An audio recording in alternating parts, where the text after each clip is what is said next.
So, the Milwaukee Bucks fired former NBA player and was a current coach for this season. Adrian Griffin was fired, despite the Bucks being second place in the Eastern Conference with a 30-13 record.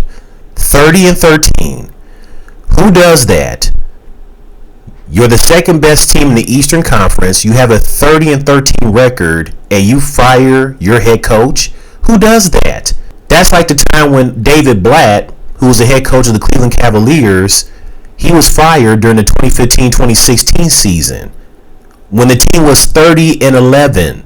30-11. I believe they were first in the Eastern Conference at that time, I believe. But either way, they had the best record in the conference, and he still gets fired. And it's all because LeBron James apparently was not a fan of David Blatt. I guess he wasn't the coach for him. So apparently he felt like he had to go. And apparently there's something was going on with the locker room where players weren't feeling Adrian Griffin. And also that includes Giannis Antetokounmpo. Honestly, it sucks. I mean, this was the man's first opportunity, his first time coaching the NBA. I'm sure he'll have another opportunity somewhere else, but this is his first season coaching his team. And yes, I know that they've been horrible defensively since, Drew Holiday, who's a great defender in his own right. He's not on the team anymore. And they brought in Damian Lillard, who was never known as a great defender. So I get that. But they were still 30-13, regardless of what their schedule was and regardless of who they were beating up against.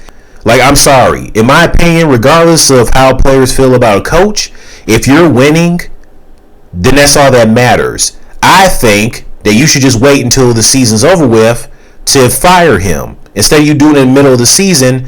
Now, I can understand if you guys sucked and you were like 13-30, or you were like hovering around the 6th, 7th, or 8th spot in the Eastern Conference. Okay, that's understandable. But despite not seeing eye to eye with him, regardless, you're still second in the Eastern Conference, and you should have just stuck with him, regardless of how you feel, and just see how it plays out. Because the playoffs, that's where the whole thing changes. The playoffs ain't the same as a regular season. So who knows what the Bucks would have done had they gotten to the playoffs with Adrian Griffin as still head coach. You just never know. So I thought it was unfair for Adrian Griffin's part. I don't like the fact how the NBA is such a players' league. I mean, not to say that NBA players didn't have the rights in the past. I'm sure it was always been a players' league, but I just think that some of the players now just take to a whole new level to choose the coach they want and the players they want on their team and blah, blah, blah. It's like the players are like both the players and the GMs. It's like you can't be both. You got to choose one. If you're the player, you be the player. It's like with LeBron James. LeBron feels like he can be both the player and the GM. He chooses what players he wants on his team. They'll tell Rob Pelinka, hey, I want this guy, I want that guy, go get this guy, I go get that guy. I'm like, dude, you ain't the GM. That's Rob Pelinka's job. Now, I'm sure Rob Pelinka has done, obviously, some moves, but he ain't going to do a whole lot. That's on LeBron. LeBron, I don't care if you're part of Clutch Sports. Don't let your ego get the best of you. And I'm not saying that players can't have their rights to choose this and that, but you don't want them to have too much control where it gets out of hand. And that's where I feel where it's at with some of these players now. It's getting out of hand. And so now, Doc Rivers, he's now the new head coach of the Milwaukee Bucks. And I just feel like they did Adrian Griffin dirty because it seemed like it was all planned. Doc Rivers is the same guy who was fired by the 76ers last season, in the offseason in 2023.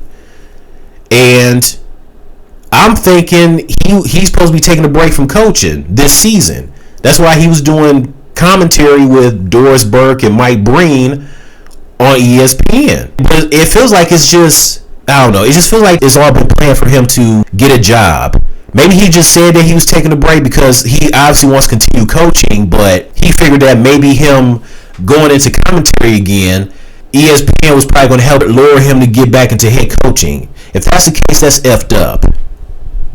So here's Doc Rivers. Now it's like with Doc Rivers getting back into head coaching, who's going to take over his place for ESPN commentary? Is it just going to be Mike Breen and Doris Burke? Or are they going to find somebody else to replace Doc Rivers? Maybe they might get Bob Myers as his replacement, or maybe JJ Redick or Richard Jefferson, one of them guys.